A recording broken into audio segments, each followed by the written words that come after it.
Welcome back, dear students. Welcome to the second class of this chapter.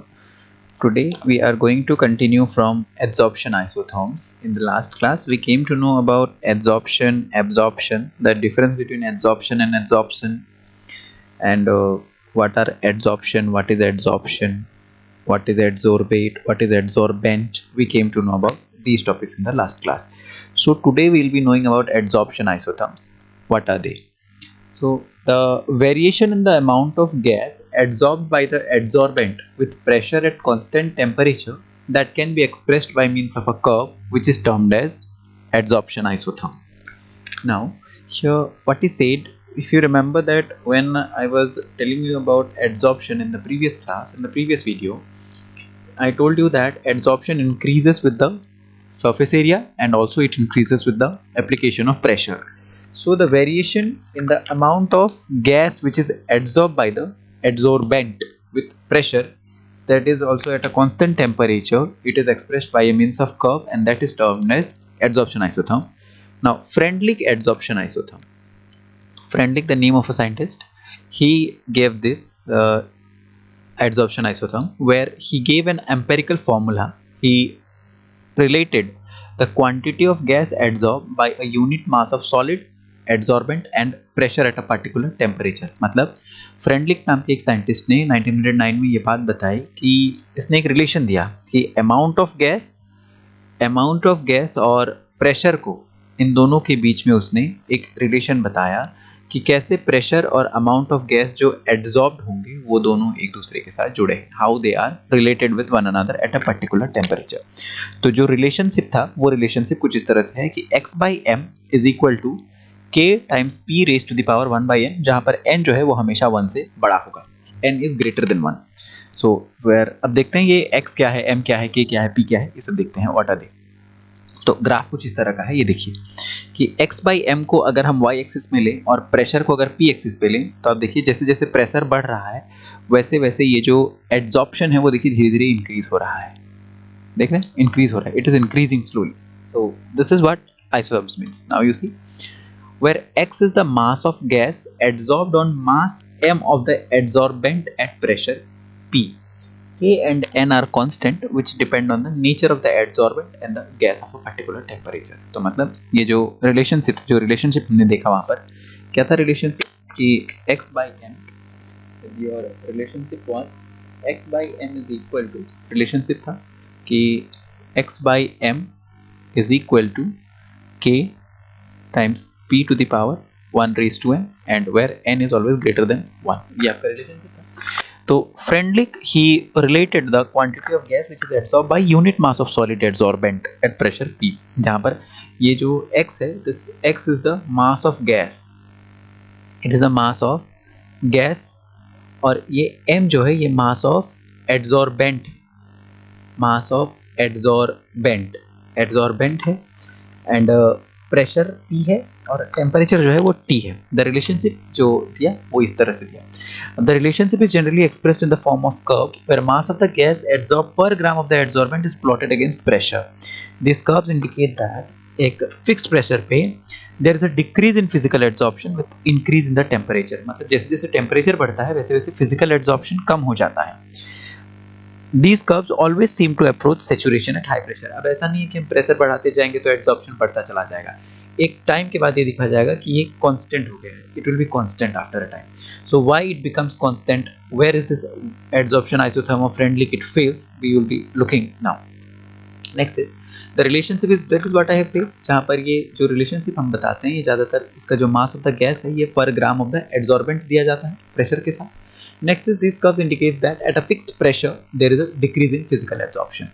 अब next slide में देखिए हमारे पास जो इक्वेशन था, what was the equation with us. The equation was कि x by m is equal to k p raised to the power 1 by n, and here n is greater than 1. अब इसके दोनों तरफ हम क्या करते हैं, log ले लेते हैं. If we take log then what will happen, log x upon m is equal to log, इधर में ये k p to the power 1 by n होगा. Now if you remember the formula, log ab is equal to log a plus log b. So similarly, if you express it here, what will happen? Log k plus log p to the power 1 by n. Further, another formula is there that log a to the power n is equal to n log a. So here this will become log k plus 1 by n log p, and here this is your log x by m. ये इनका log वाला equation है. अब आप अगर इसको compare करते हो with your standard equation of y equal to m x plus c, तो यहाँ पर ये देखो जो m है वो आपका हो गया 1 बाई एन, x हो गया log p, c is your log k and y is your log x by m. तो अगर हम एक ग्राफ बनाते हैं, if we draw a graph, we will get a graph of this form where log x by m is plotted along the y axis. because ये देखिए, ये हमने कंपेयर किया था तो log x by m यहाँ आया, m slope is your 1 by n क्योंकि m जो है वो स्लोप होता था, x is your log p, तो देखिए x एक्सिस में log p को प्लॉट किया है, and your log k the constant it gives the intercept. तो ये देखिए log k जो है ये इंटरसेप्ट बताता है, intercept means the distance. Now your next thing is that the validity of the Freundlich isotherm, it can be verified by plotting log x by m on y axis and log p on the x axis, just as we have plotted in the previous one. Now if it comes to be a straight line, the Freundlich adsorption isotherm is valid, otherwise it is not. मतलब अगर ये straight line आया तो हम ये मान लेंगे कि हाँ Freundlich adsorption isotherm सही है, वरना वो गलत है. The slope of the straight line gives the value 1 by n, intercept जो है वो value of log k देता है. Next, it explains the behavior of adsorption in an approximate manner. मतलब exactly तो नहीं बता पाता, लेकिन हाँ एक approximation दे देता है. The factor 1 can have the factor 1 by n, sorry, the factor 1 by f can have values between 0 and 1. Thus above equation holds good over the limited range of pressure. अभी देखिए, अगर 1 by n 0 हुआ, if 1 by n equal to 0, then what will happen with the equation? अगर 1 by n 0 हो गया तो देखिए हमारे पास मेन इक्वेशन क्या था, log x by m is equal to log k plus log c, मतलब log c था और साथ में यहाँ पे log k के आगे ये 1 by n your log p it was there, isn't it? So this was your equation. Now it is say that 1 by n is 0, मतलब अगर ये वैल्यू 0 हुआ तो this complete value will reduce to 0. Then what will happen? Your log x by m will be equal to constant. This log and log will be cancelled out, so your x by m will be a constant. It means that the adsorption is independent of pressure. मतलब in that case आप चाहे pressure कितना भी लगा लो, adsorption बिना pressure के जितना हो रहा है प्रेशर देने पर भी उतना ही होगा, कोई फर्क नहीं पड़ेगा उस पर. When 1 by n is equal to 0. In the next condition, if 1 by n is equal to 1, अगर ये 1 by n equal to 1 हुआ तो क्या देखोगे आप कि log x by m, देखिए ये है log x by m will be equal to log k plus log p. क्यों? क्योंकि 1 by n को 1 बता दिया हमने. Then next, log x by m will be equal to log kp. kp क्योंकि log a plus log b is equal to log ab. अब दोनों तरफ से log काट दो, x by m is equal to kp.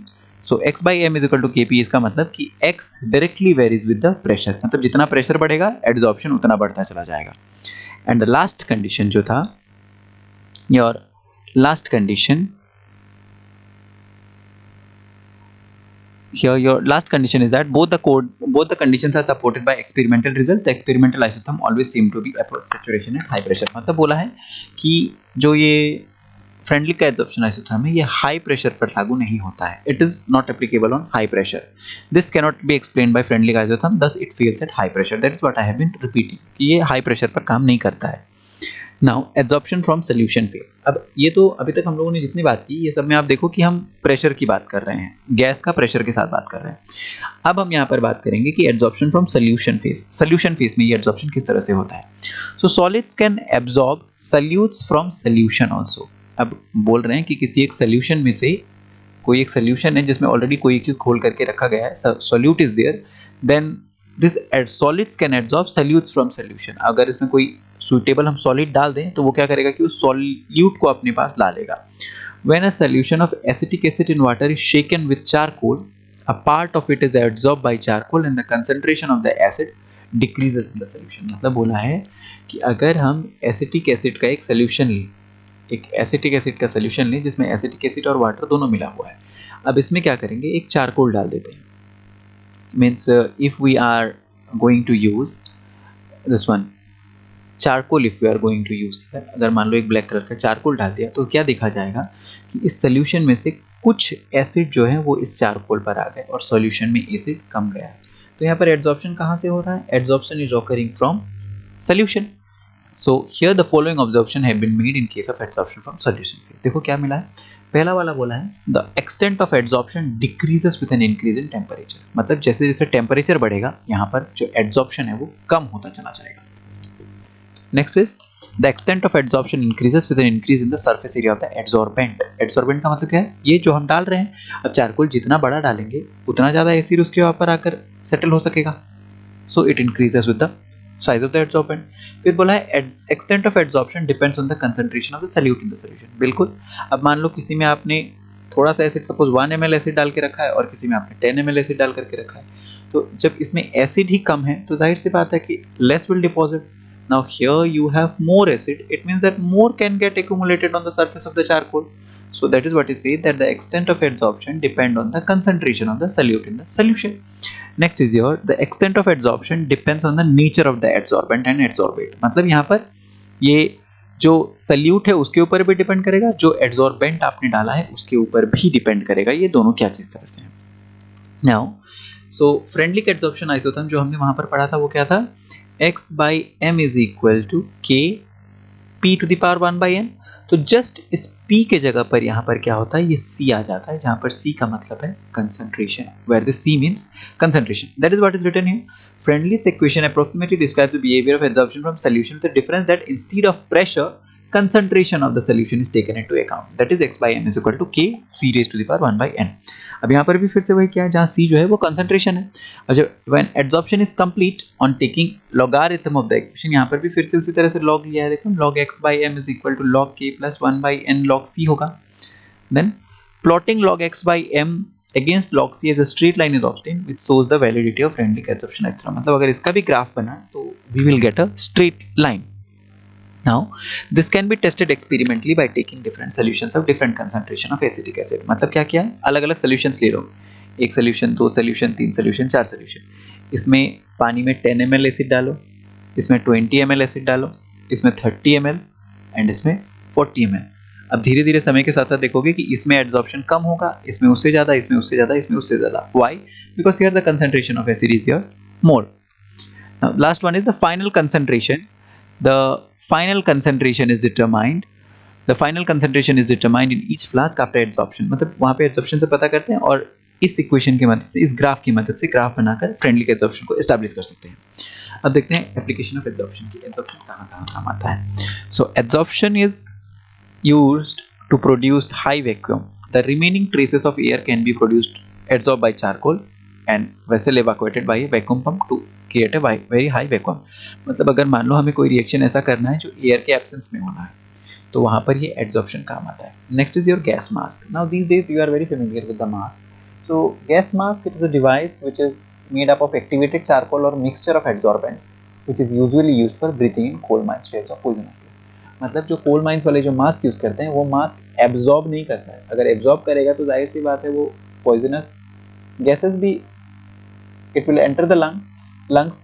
So here they use adsorption phenomena, means the poisonous gas it sticks only to the surface, वो अंदर की तरफ नहीं जाता है, it does not goes inside। Now control of humidity, ये silica वाला बात तो पहले ही बताया था कि humidity मतलब किस तरह से you can that moisture remove कर सकते हो सिलिका से, because they can absorb water vapor on the surface, so they are used for controlling humidity also। Next is your removal of coloring matter from solution। just as the examples that we have seen, यहाँ पर animal charcoal use किए जाते हैं। जैसे एक कोई solution है, अगर मान लो वाटर सोल्यूशन था, उसमें रेड डाई गिर गया इस तरह से, now if you want to separate it then those animal charcoal is dipped into the solution, वो red dye वो धीरे धीरे absorb कर लेता है। Next is heterogeneous catalysis। Heterogeneous catalysis will be studying it separately। So here adsorption of reactant on the solid surface of the catalysis increases the rate of reaction। This one we will be studying separately when we will be studying the topic catalysis। Now separation of inert gases। अब inert gases को भी अलग कर सकते हैं इसकी मदद से। मान लो there is a mixture of gases, mixture of noble gases, they can be separated by adsorption on coconut charcoal at different temperature. मान लो कि आपके पास हीलियम का गैस है और सपोज नियॉन का गैस है and they are mixed together. Now if you have to separate them, क्या करते हैं, ये कोकोनट का चारकोल लेते हैं, कोकोनट का चारकोल उसमें डाल देते हैं. नाउ इन दोनों का एड्जॉर्प्शन का जो कैपेसिटी है दैट इज डिफरेंट. हीलियम जितना एब्जॉर्ब होगा नियॉन उतना एब्जॉर्ब नहीं होगा, या ऐसा हो सकता है कि हीलियम ज़्यादा एब्जॉर्ब होगा नियॉन एब्जॉर्ब ही नहीं होगा. And from there we'll just take out the charcoal and we will left with the neon in the vessel and helium on the charcoal. Next is in curing diseases, दवाइयाँ बनाने में काम आती हैं. आजकल वो कैंसर वाले जो दवाइयाँ होती हैं उनमें ये काम आता है कि ये क्या करता है, जैसे number of drugs are use to kill germs by getting adsorb on them. जो दवाइयाँ होती हैं वो जा करके क्या करते हैं, उन जर्म्स के ऊपर स्टिक कर जाते हैं. दे एड्सॉर्ब. अब एब्जॉर्ब होगा तो बॉडी को हार्म पहुंचेगा, तो जो जर्म सेल्स हैं उन जर्म्स के ऊपर जा करके वो एड्सॉर्ब हो जाता है और धीरे धीरे वो उनको मार करके ख़त्म कर देता है. नेक्स्ट है फोर्थ फ्लोटेशन प्रोसेस. अब ये फोर्थ फ्लोटेशन प्रोसेस जो है ये भी चैप्टर नंबर 6 में है, जहाँ पर विल बी एक्सट्रैक्टिंग एलिमेंट्स, वहाँ पर पढ़ेंगे इनको. एब्जॉर्प्शन इंडिकेटर, अभी इंडिकेटर में भी काम आता है जहाँ पे फ्लोरोसिन, ईओसिन एक्सेट्रा इनको प्रोड्यूस करके इनका कलर किस तरह से पता किया जाता है. लास्ट है chromatographic analysis. Chromatographic analysis is based on the phenomenon of absorption which finds a number of application in analytical industrial fields. मतलब इनका बहुत ही ज़रूरी है क्रोमेटोग्राफिक एनालिसिस में. क्रोमेटोग्राफी एनालिसिस मतलब होता है when we have to separate two colored substances. When two colored substances are separated, then this adsorption technique is used. Okay, so these were the applications of your this one adsorption. So now the next day we are going to discuss about the remaining topics of the chapter. Remaining topics which will include your catalysis will be there. So now till then you read up to here and read the book up to here. Thank you for watching the video and thank you for listening. Have a good day.